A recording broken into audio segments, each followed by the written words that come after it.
ലൈവിൽ ഇപ്പോൾ നടന്നുകൊണ്ടിരുന്ന ഒരു പ്രധാനപ്പെട്ട വിഷയമാണ് ചൂണ്ടിക്കാണിക്കുന്നത്. ഇന്നത്തെ മോർണിംഗ് ആക്ടിവിറ്റിയുടെ പ്രത്യേകത ഇരട്ടപ്പേരിടുക എന്നുള്ളതായിരുന്നു. ഒരാൾക്ക് ഇഷ്ടമുള്ള വ്യക്തിയെയും ഇഷ്ടമില്ലാത്ത വ്യക്തിയെയും മുൻപോട്ട് വിളിച്ചിട്ട് രണ്ടാൾക്കും ഓരോ ഇരട്ടപ്പേരുകളിടാം. എല്ലാവരും അങ്ങനെ മുൻപോട്ട് വന്ന് ഇഷ്ടമുള്ളവരെയും ഇഷ്ടമില്ലാത്തവരെയും മുൻപോട്ട് കൊണ്ടുവന്ന് പേർ വിളിക്കുമ്പോൾ പല വ്യക്തികൾക്കും പല ഇരട്ടപ്പേരുകൾ ലഭിക്കും. എന്നാൽ ഈ പേര് ലഭിച്ച വ്യക്തിക്ക് തീരുമാനിക്കാം അതിൽ നിന്നും ഏത് സ്വീകരിക്കണം എന്നുള്ളത്. ഇവിടെ പറയാൻ വന്ന പ്രധാനപ്പെട്ട വിഷയം ഇതാണ്. പേര് പറയുന്ന കൂട്ടത്തിൽ അക്ബർ ഖാൻ മുൻപോട്ട് വന്നിട്ട് തനിക്ക് ഇഷ്ടമില്ലാത്ത വ്യക്തി എന്ന് പറഞ്ഞ് രേണു സുധിയുടെ പേരാണ് പറഞ്ഞത്. എന്നിട്ട് അവർക്കൊരു പേര് കൊടുത്തു. അത് സെപ്റ്റി ടാങ്ക് എന്നായിരുന്നു. രേണു അത് അക്സെപ്റ്റ് ചെയ്തു.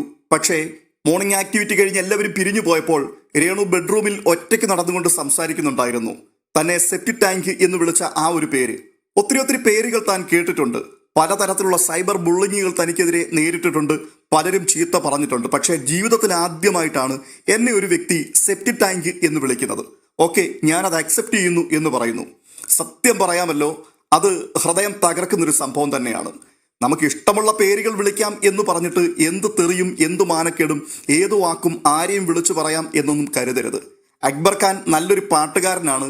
പക്ഷെ ബിഗ് ബോസിൽ വന്ന് കയറിയതിനു ശേഷം അയാളെ ശരിക്കും ശ്രദ്ധിക്കുമ്പോൾ കൃത്യമായിട്ടുള്ള ഗെയിം പ്ലാനുകൾ അദ്ദേഹത്തിനുണ്ട്. അയാളെ ഒരു തരത്തിലും ആർക്കും വിശ്വസിക്കാൻ പറ്റാത്ത ഒരു ക്യാരക്ടർ കൂടിയാണ്. അയാളുടെ വായിൽ നിന്ന് പലപ്പോഴും വരുന്നതും അയാളുടെ പല ഗെയിം സ്ട്രാറ്റജികളും വളരെ ക്രൂവലായിട്ട് പലപ്പോഴും തോന്നിയിട്ടുണ്ട്. അതിന്റെ പീക്ക് ലെവലാണ് ഇപ്പോൾ വെളിപ്പെട്ടത്. രേണു സുധിയിൽ ഒത്തിരി തെറ്റുകളും കുറ്റങ്ങളും ഒക്കെ ഉണ്ട്. അതെ, അക്സെപ്റ്റ് ചെയ്യുന്ന കാര്യം തന്നെയാണ്. അവർ കള്ളങ്ങൾ പറയാറുണ്ട്. സമൂഹ മാധ്യമങ്ങളിൽ കൂടി ഒത്തിരി വിവാദങ്ങൾ ഉണ്ടാക്കിയിട്ടുണ്ട്. ആ വിവാദങ്ങളുടെ എല്ലാം പരിണിത ഫലമായിട്ടാണ് അവർ ബിഗ് ബോസിനകത്തേക്ക് കയറിയത്. പുറത്ത് രേണു സുധിയുടെ രക്തം കൊതിച്ചു നിൽക്കുന്ന കണ്ടമാനം ആൾക്കാരുണ്ട്. ഞാൻ ഉൾപ്പെടെ വീഡിയോകൾ ചെയ്യുമ്പോൾ രേണു സുധിയുടെ തെറ്റുകൾ മാത്രം ചൂണ്ടിക്കാട്ടിയാണ് അവർക്കെതിരെ സംസാരിച്ചിട്ടുള്ളത്. അതെല്ലാം ശരിയാണ്. പക്ഷേ പ്രേക്ഷകരിൽ വലിയൊരു കൂട്ടം ആൾക്കാർ രേണു സുധിക്ക് എതിരാണ് എന്ന് പറഞ്ഞിട്ട് ഇത്രയും മോശമായിട്ടുള്ള വാക്കുകൾ വിളിച്ചു പറയുക എന്ന് പറഞ്ഞാൽ അത് വളരെ വൃത്തികെട്ടൊരു കാര്യമാണ്. നേരെ മറിച്ച് നിങ്ങളുടെ മുഖത്ത് നോക്കി നിങ്ങളെയാണ് സെപ്റ്റി ടാങ്ക് എന്നൊരു വ്യക്തി വിളിക്കുന്നതെങ്കിലോ? ഇപ്പോൾ സംഭവിക്കാൻ പോകുന്ന പ്രധാനപ്പെട്ട ഒരു കാര്യം ഇതാണ്. ഇത് ബിഗ് ബോസ് പുറത്തു വിട്ടതോടുകൂടി ഇനി മുതൽ രേണു സുധിയെ സെപ്റ്റി ടാങ്ക് എന്ന് വിളിക്കാനായിരിക്കും പ്രേക്ഷകരിൽ ശത്രുതയുള്ള വലിയൊരു കൂട്ടം ആൾക്കാർ ആഗ്രഹിക്കുക. ബിഗ് ബോസിൽ കയറി പറ്റിയതിൽ കൂടി ഇത്തരത്തിലുള്ള ഒരു മോശം പേരും ധരിച്ചുകൊണ്ട് ഇനി ആ സ്ത്രീ പുറത്തേക്ക് ഇറങ്ങുക എന്ന് പറഞ്ഞാൽ അത് ഏറ്റവും മോശമാണ്. അത് അങ്ങേയറ്റം അപലപനീയമായ ഒരു കാര്യമാണ്. ഒരു കാരണവശാലും അതിനെ അംഗീകരിക്കുവാൻ കഴിയില്ല. ഇത് അങ്ങേയറ്റം തെമ്മാടിത്തരം എന്ന് മാത്രമേ പറയുവാൻ കഴിയുകയുള്ളൂ. സെപ്റ്റി ടാങ്ക് എന്നവരെ വിശേഷിപ്പിക്കുവാൻ തക്കവണ്ണം അവർ ആ വീട്ടിൽ കയറി വന്നതിന് ശേഷം എന്തു വൃത്തികേടാണ് അവിടെ കാണിച്ചിട്ടുള്ളത്. സെപ്റ്റി ടാങ്കിൽ മനുഷ്യ വിസർജ്യമാണുള്ളത്. മാലിന്യം കൊണ്ട് നിറഞ്ഞൊരു സ്ഥലമാണ് സെപ്റ്റി ടാങ്ക് എന്ന് പറയുന്നത്. ബിഗ് ബോസിൽ കയറി വന്നതിന് ശേഷം ഇങ്ങനെയൊരു പേര് അവർക്ക് ലഭിക്കുവാൻ തക്കവണ്ണം അവർ എന്ത് തെറ്റാണ് ചെയ്തിട്ടുള്ളത്? പുറത്തെ സൈബർ ആക്രമണങ്ങൾ വെച്ചുകൊണ്ട് ജനമെതിരാണ് എന്ന് മനസ്സിലാക്കിക്കൊണ്ട് എന്ത് തോന്നിയാസവും പറയാം എന്ന് ധരിക്കരുത്. ഒരു ഷോയിലേക്ക് വരുമ്പോൾ ആ ഷോയിൽ അവർ കൊടുക്കുന്ന കണ്ടന്റുകൾ എന്താണ്, അവരുടെ ആറ്റിറ്റ്യൂഡ് എന്താണ്, അത് വെച്ചിട്ട് മാത്രമേ അവരെ വിലയിരുത്താൻ പാടുള്ളൂ. അങ്ങനെ വിലയിരുത്തിയാൽ പോലും അതിനും ഒരു മര്യാദ ഉണ്ടാകണം. ഇത് മര്യാദയുടെ എല്ലാ സീമകളും ലംഘിച്ചിട്ട് രേണു സുധിയെ പച്ച മലയാളത്തിൽ പറഞ്ഞാൽ തീട്ടക്കുഴി എന്ന് പറയുന്ന ആ വാക്ക്, അത് അങ്ങേയറ്റം വൃത്തികെട്ട വാക്കാണ്. ഇതിൽ കൂടി വ്യക്തമാകുന്നൊരു കാര്യമുണ്ട്. അക്ബർ എന്ന് പറയുന്ന ഈ മനുഷ്യന്റെ ഉള്ള്, അതാണ് ഏറ്റവും മാലിന്യമുള്ളത്. ശരിക്കും ഒരു തീട്ടക്കുഴി എന്ന് പറയുന്നത് അവനാണ്. അവന്റെ ഹൃദയമാണ് ഇത്രയും മാലിന്യം കൊണ്ട് നിറഞ്ഞിരിക്കുന്നത്.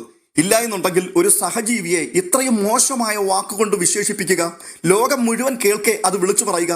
നമ്മളൊക്കെ ചിലപ്പോൾ തമാശക്കൊക്കെ കൂട്ടുകാർ കൂടിയിരിക്കുന്ന സമയത്ത് നീ വെറും സെപ്റ്റി ടാങ്ക് ആണ് എന്നൊക്കെ പറയാറുണ്ട്. അല്ലെങ്കിൽ വഴക്കിടുമ്പോൾ ആ വാക്കുകൾ പറയാറുണ്ട്.